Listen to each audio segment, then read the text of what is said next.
The second day of the Khasi's Autonomous District Council that was held today, the 7th of July 2022, had witnessed various issues being deliberated upon during the session.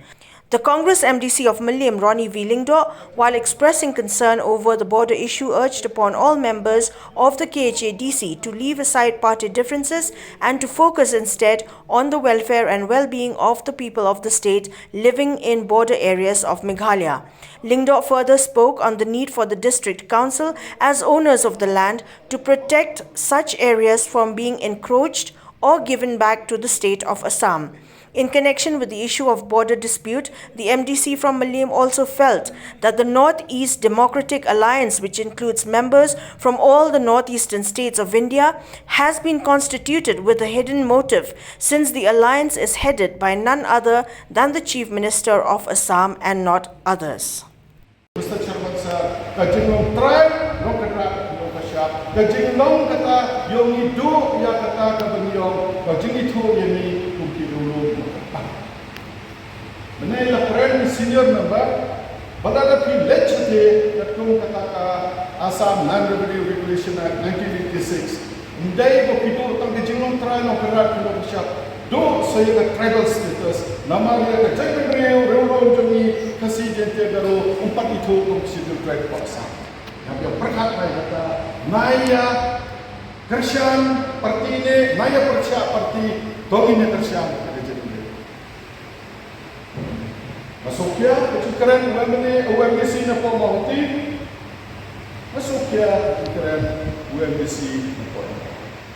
Kaya nga syukratan pendenah ni, namtip yung kadai ka doktor video ni, kadai ka bau MLA jong ka rambrai, ukroi tiki brio, basan posisi bakiyan, bakilah leno syuasan, hindi mo pudong ukro.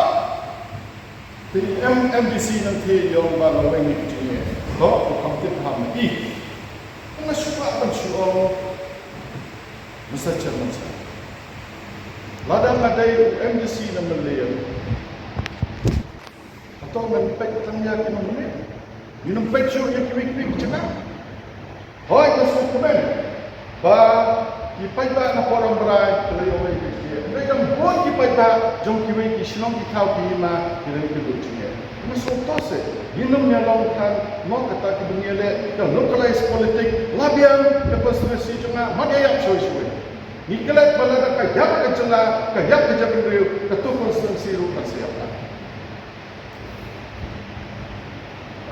Tadi kata, natrai kapal sungsi, hadian sangku senam, pengiyo jinglai duit, mentah katakan nida, North-East Democratic Alliance kapal klik dah Chief Minister Assam. Balik klik nak tahu Chief Minister cukup pengen, balik klik nak tahu Chief Minister cukup nagalan terter. Dengan social dia hak kata penuh.